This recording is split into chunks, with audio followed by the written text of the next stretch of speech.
Operational risk and non-financial risk are fast developing disciplines. The taxonomy that we're using to manage that risk was developed in 2001 originally, and the world's moved on since then. So back in 2017 we decided that as part of a strategic programme, ORX would start to look at whether a new taxonomy was needed. And we could see that amongst our members there was actually really quite a lot of change happening already. And that change was driven by a number of factors. It was driven by the fact that the risk environment had changed. Back in 2001, for example, cyber risk wasn't the feature of the landscape that it is now.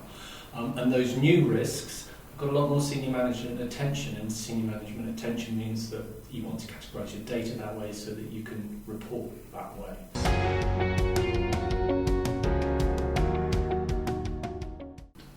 The work we've published this year really builds on the 2018 taxonomy. We've taken the level ones, we've split one of those out, so we've split out fraud into internal and external fraud. But the main change that we've made this year is that we've built level 2 risk categories that support each one of those level 1s. So they really provide more depth, explaining what is meant by each one of those level 1 categories. We've provided then guidance and definitions that support the use of those categories throughout the membership and throughout the industry.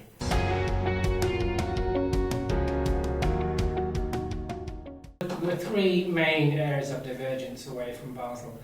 The first area was relatively minor. It was mostly a change of language. So there were certain event types, such as the fraud event types, where people had updated the language in those to better describe day-to-day language that people use outside of the risk function. Then there was a set of risks, which was the biggest category in Basel event types, which was the clients, products and business practices. We saw greater granularity in that area, a number of subtypes being split out, and that's a very useful thing, because if you look at the ORX loss data in particular, a huge proportion of losses are put into that one category currently. And then the third area was risks which had risen in prominence over the last 10 years or so, and those are the things that people talk about today, so things like cyber and conduct. They've been elevated to level 1, whereas previously they would have been part of an existing Basel event type, but not very explicitly captured.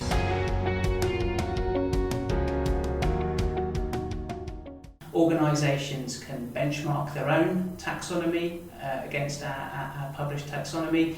They can use it as a reference. It can help develop their own thinking. They may even adopt aspects of that taxonomy, use certain risks that are either at a level 1 or a level 2, or if they wish they could adopt it wholesale as well, along with the guidance and the definitions that we've published.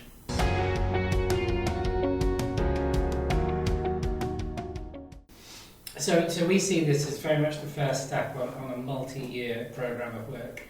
We've created an initial version of the taxonomy. We think it's good, but we need to test that. The best way to test that is to release it to our members, look for feedback. We're going to start using the categories in the ORX News service, which is a service we curate ourselves. That's a really, really good way of telling whether or not the categories we've created actually work, and that may lead to some refinements in future versions. Through the work, it's become very, very clear as well that cause and impact can't be looked at in isolation. In combination, cause, impact and risk give you the complete picture of an event. So we're going to do some more work next year, collecting causal and impact taxonomies, creating versions that work well with the risk taxonomy we've created, and publish that back to members at some point in 2020.